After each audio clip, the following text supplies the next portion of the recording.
Most important MCQs and topics of Chapter 1 Cold War Era in World Politics. This video is specially for COT 2023. You have to watch this video because this video will help you out in your COT preparation.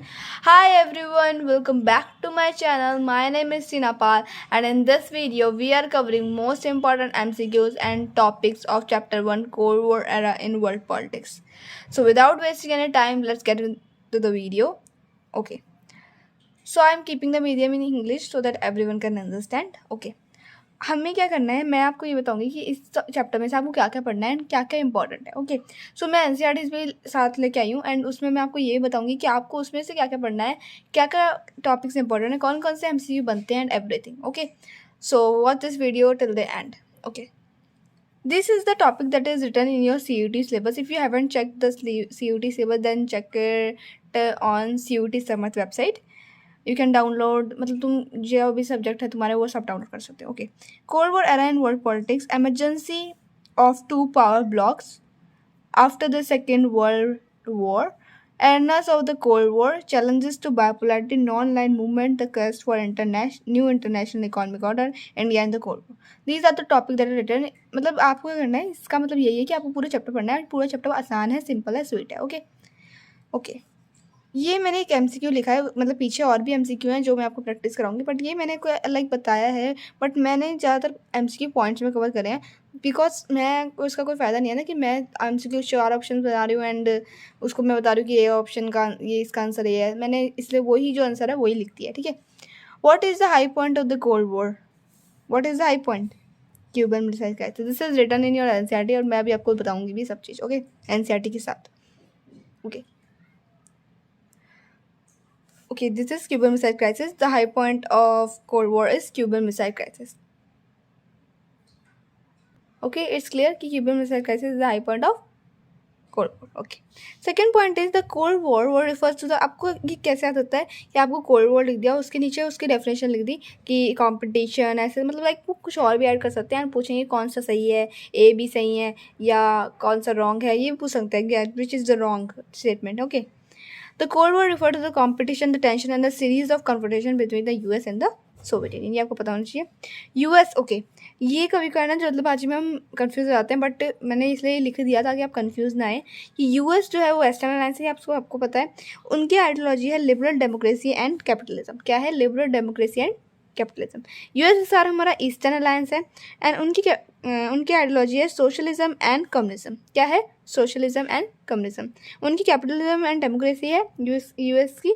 US से मतलब US से ही है वो, मतलब उसे US भी बोल सकते हैं, यूनाइटेड स्टेट्स, एंड उसे यूएस से भी बोल सकते हैं, यूनाइटेड स्टेट्स ऑफ अमेरिका. ठीक है, यूएसएसआर मतलब union of Soviet socialist Republic. Union of Soviet socialist Republic. आपको पूरी डेफिनेशन पता होनी चाहिए एंड एकदम करेक्ट पता होना चाहिए कि सोशलिस्ट क्या है स्पेलिंग है, बिकॉज थोड़ा बहुत कभी कभी कन्फ्यूज हो जाता है.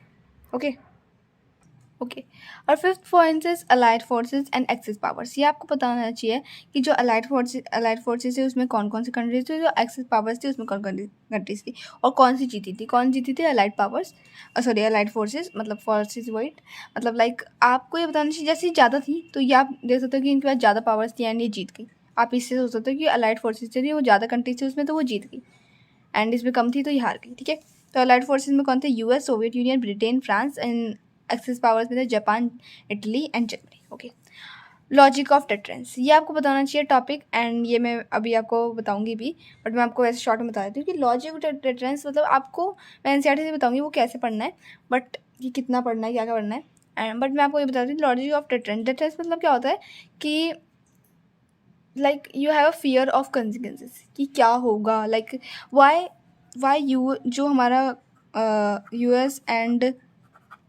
यूएसएसआर के बीच में हुआ था वो कोल्ड वॉर क्यों था, वो हॉट वॉर क्यों नहीं था. This is the reason, logic of difference, कि दोनों के अंदर इतनी कैपेसिटी नहीं थी कि वो उस अटैक को संभाल सकें.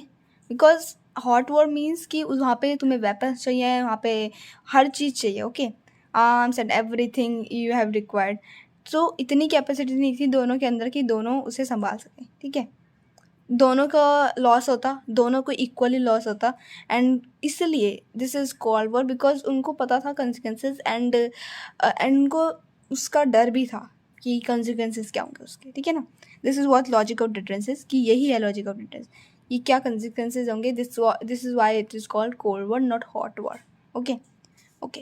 अब इमरजेंसी ऑफ 2 पावर ब्लॉक्स, इसमें आपको बताना चाहिए जो स्मॉल स्टेट्स हैं वो क्यों हेल्पफुल थे बिग स्टेट्स के लिए, लाइक जो हमारी पावरफुल कंट्रीज थी यूएस के लिए एंड यूएसएसआर के लिए, और जो स्मॉल स्टेट्स हैं वो कैसे हेल्पफुल होती थी सुपर पावर्स के लिए, ठीक है। स्मॉल स्टेट्स कैसे हेल्प करती थी, लाइक स्मॉल स्टेट्स को कैसे हेल्प मिलती थी सुपर पावर से, वो तो आसान है, लेकिन सुपर पावर को कैसे स्मॉल स्टेट्स से हेल्प मिलती है वो सब भी है, ठीक है। ये वो सब भी आपको पढ़ना है। नेटो हमारा वेस्टर्न अलायंस है, ये आपको बताना चाहिए। ये अप्रैल 1949 में हमारा बना था एंड इसमें 12 स्टेट्स थी। एंड इसमें ये है कि अगर एक भी स्टेट को कुछ भी कुछ भी होता है तो वो सारी एक साथ होके, एक किसी पे भी अटैक होता है तो वो सारी एक साथ मिलकर उस पर बदला लेती थी जो भी था, ठीक है। मतलब ये एकदम ये कह सकते हो कि एकदम यूनाइट थी 12 स्टेट्स। वार्सो पैक्ट जो था वो सोवियत यूनियन का था, वो 1955 में आया। इसका फंक्शन क्या था, to counter NATO's forces in Europe. Okay. SEATO and CENTO थोड़ा आपको पता होना चाहिए। नैम ये आपको पता होना चाहिए, नॉन लैंड मूवमेंट। एंड तो कोल्ड वॉर आपको एक बार पढ़ लेना है, मैं अभी आपको बुक से बताऊंगी भी। चैलेंजेस टू बायोपोलैरिटी, फाउंडर, ये आपका ये टॉपिक से आपका आ सकता है एंड यही है आपके में इंपॉर्टेंट टॉपिक। तो क्या फाउंडर ऑफ द नैम कौन थे। फर्स्ट नॉन लैंड समिट जो था वो कब हुआ था, 1961 में। ये मैंने कुछ टॉपिक्स लिखे हैं, ये आपको पूरा पढ़ना है अच्छे से। देन है लेटेस्ट एथेंस समिट कब हुआ था, 2019 में। कहाँ पर था, अजरबैजान में। It includes 120 member states and 17 observe countries. New international economy आपको पढ़ना है, India and the cold war आपको पढ़ना है। ओके अभी मैं आपको एनसीईआरटी में बताऊंगी, फिर हम एमसीक्यू प्रैक्टिस करेंगे। Okay this is your chapter 1 cold war era. Okay ये आपको बस एक बार पढ़ लेना है, रीड करना है। ये एक स्टोरी है, क्यूबन मिसाइल क्राइसिस क्या था, क्या हुआ उसमें, फील्ड कैसे कौन थे, वो सब बस एक स्टोरी है, ये आपको बस पता होनी चाहिए। मतलब पढ़ भी सकते हो, मतलब इंटरेस्टिंग स्टोरी है। देन ये मैंने आपको बता दिया। Okay what is called war, ये आप पढ़ सकते हैं कि जो हमारा, वैसे मैंने ये एमसीक्यू में डाल भी दिया, बट ये आप पढ़ सकते हैं कि हिरोशिमा एंड जो नागासाकी था वो क्या था, और वो मतलब वहाँ पे क्या हुआ था, ठीक है। पता ही होगा आपको वैसे। देन यही उसका पार्ट है, वो एक बार बस आपको रीड कर लेना है ये, ठीक है। Okay emergency of 2 power blocs, वैसे मैंने बताया कि स्मॉल स्टेट्स हैं वो इन द अलायंस वो use the link to the power for their own purpose. कि स्मॉल स्टेट्स क्यों हेल्प, मतलब स्मॉल स्टेट्स को क्या मदद मिलती थी सुपर पावर से, उनको प्रोटेक्शन मिलती थी एक तो, पर उनका अपना पर्पज़ भी होता था, and weapons and economic aid मिलती थी अगेंस्ट देयर लोकल राइवल्स, ठीक है। व्हाट डज मीन कि आप ये आपको ये पॉइंट्स आपको बताना चाहिए कि उनका अपना पर्पस होता था। एक तो उनको प्रोटेक्शन मिलती थी, उनको वेपन्स भी मिलते थे, एंड उनको इकोनॉमिक एड भी मिलती थी, एंड अगेंस्ट देयर जो मतलब जो उनके लोकल राइवल है, मतलब जो जिनसे वो लाइक राइवल क्या होता है कि जिससे उनकी दुश्मनी है, वो है उनसे जो है, लाइक ऐसे भी होते हैं जो छोटी छोटी स्टेट्स होती हैं उनको भी उनकी भी दुश्मनी होती है एक दूसरे की स्टेट से, तो वो भी जो पावरफुल स्टेट हैं वो उनको हेल्प करती थी। ओके इकोनॉमिक एड देती थी, उनको मदद करती थी। ओके ओके ये फिर बताओ, ये बस आपको पढ़ लेना है, एंड ये तो मैंने आपको बता ही दिया, ये सब एक बार आपको पढ़ लेना है। देन ओके हाँ ये ये जैसे कि अब स्मॉलर स्टेट्स कैसे हेल्पफुल होती थी सुपर पावर्स के लिए, कि उनको नेचुरल रिसोर्सेज मिलते थे, territory and location from where they could spy on each other, economic support मिलता था, लॉजिकल एंड आइडियोलॉजिकल रीजंस भी थे। तो ये सब आपको एक बार पढ़ लेना है, ये भी एक बार पढ़ लेना कि एरनाज में कौन कौन था, क्या क्या हुआ था। हाँ what about this table, what you have to do, just read this table. बस आपको पढ़ना है, आपको रटना नहीं है कि यार ये डेट्स कैसे याद करेंगे, but just you have to read this. Okay बस एक बार पढ़ लेना, एंड जब आप पेपर से 1-2 दिन पहले भी आप पेपर से पहले भी तो पढ़ोगे ही ना, तो उसमें जब पढ़ोगे तो वो कुछ कुछ तो याद रहेगा ही आपको, एंड इसमें बहुत सारी डेट तो आपको पता ही है अगर आप पढ़ोगे तो, ठीक है।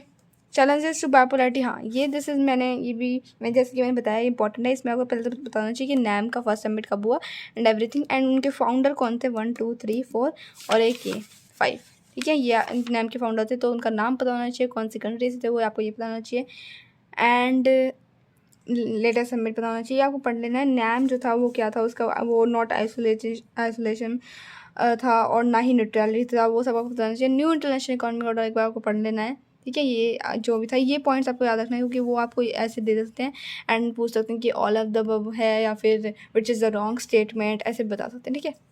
Okay then India and the cold war, आपको ये सिर्फ रीड करना है, this also you have to read करना है, एंड इससे कुछ पॉइंट्स एक बार मतलब आपको पता होना चाहिए कि हमारी कौन कौन सी India and the cold war में क्या क्या हमारी पॉलिसी थी एंड एवरीथिंग, ठीक है। That's all for this chapter. हाँ, ये जो है आपको, ये भी आपको पढ़ना है। देखो, मैंने पढ़ा था, बट क्वेश्चंस इससे कोई नहीं आए थे। ये लाइक बिकॉज इतनी सारी डेट है, how you can remember every date, हाँ कि LTBT में कौन कौन सी कंट्रीज थी, किसने साइन करी, तो ये सब बस आपको पढ़ के चले जाना। अगर थोड़ा बहुत याद आए तो कर देना, नहीं तो उसे स्किप कर देना। इतना भाई इसमें दिमाग लगाओगे, इससे अच्छा आप कोई और चैप्टर प्रिपेयर कर सकते हो, ठीक है। तो एक बार रीड करके आप चले जाना, ओके। ये दो MCQ है, ये आपको कर लेने हैं। एंड इसका फर्स्ट MCQ तो मैं अभी आपको कराऊंगी भी, ओके। सो अभी MCQ प्रैक्टिस स्टार्ट करते हैं, okay. First question is which among the following statement about the cold war is wrong. It was अ देखो मैंने क्या बताया था कि रॉन्ग। आपको ऐसे पता होना चाहिए, क्वेश्चन वो ऐसे ही देंगे एंड आपके पास टाइम लिमिट, लाइक टाइम होगा, तो आपको टाइम लिमिट में वो सब चीज़ें करनी है, ठीक है ना। तो ये सब आपको ध्यान रखना है। It was a competition between the US and the Soviet Union and the respective alliance. It was an ideological war between the super triggered of an arms race. The US and USSR were engage in direct war. ये सब आपको सही है, हमने पढ़ा था, ठीक है। आइडियोलॉजिकल वॉर था, ठीक है, क्योंकि हमने पता था उसका कैपिटलिज्म था US का, एंड उनका सोशलिज्म एंड कम्युनिज्म था, और ये आर्म्स रेस भी था, ठीक है। The US and USSR were engage in direct war, no, वो डायरेक्ट वॉर में नहीं थे। तो आंसर क्या हुआ, रॉन्ग, क्योंकि उन्होंने कहा गलत क्या है। तो ये India's foreign policy toward the US and USSR was two fold, one fold भी नहीं थी। ये आपको जो लास्ट पेज है उसमें लिखा है, ठीक है, मतलब जो उसमें India and the cold war है उसमें है ये। The United Nations Conference on Trade and Development brought out a report in 1972 as a reform of global trading system, which statement is correct regarding this. तो ये आपका उसमें दे रखा है, जो आपका न्यू इंटरनेशनल इकोनॉमिक ऑर्डर है पेज पे, वो आपको उस पर दे रखा है। मैं को बता देती हूँ, ओके।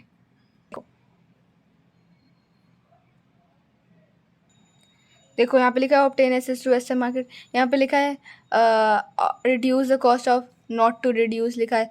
तो ये तो हो ही नहीं सकते, एंड ऑल ऑफ द हो ही नहीं सकता। तो क्या आंसर हुआ, first. The second world war ended when the United States drop two atomic bombs on Japanese cities of Hiroshima and Nagasaki in August 1945। ये तो आपको बिल्कुल पता ही होना चाहिए, ठीक है। So that's all for this video, and इतना ही है इस चैप्टर में, आपको टेंशन नहीं लेनी है। एंड आई एम प्लानिंग कि मैं इस बुक को लाइक सीरियल वाइज करेंगे हम, जैसे अब चैप्टर 1 करें तो चैप्टर 2 करूँगी मैं, फिर एंड ऑफ बायोपॉलिटी। अगर आप चाहते हैं कि मैं कोई और चैप्टर जिसमें आपको डिफिकल्टी आ रही है उसको स्टार्ट करूँ, चाहे वो बुक 2 का हो, बुक 1 का हो, you can tell me in the comment box. And that's all for this video. आपको चैप्टर में बस इतना ही है, और इस वीडियो से आप अपनी रिविज़न भी कर सकते हैं। And hope this video will help you. And अगर आप इसमें कुछ मैं और ऐड करूँ इन वीडियोज़ में, तो आप मुझे कमेंट बॉक्स में अपने सजेशन भी दे सकते हैं। सो मिलते हैं अगली वीडियो के लिए, जब तक के लिए बाय बाय।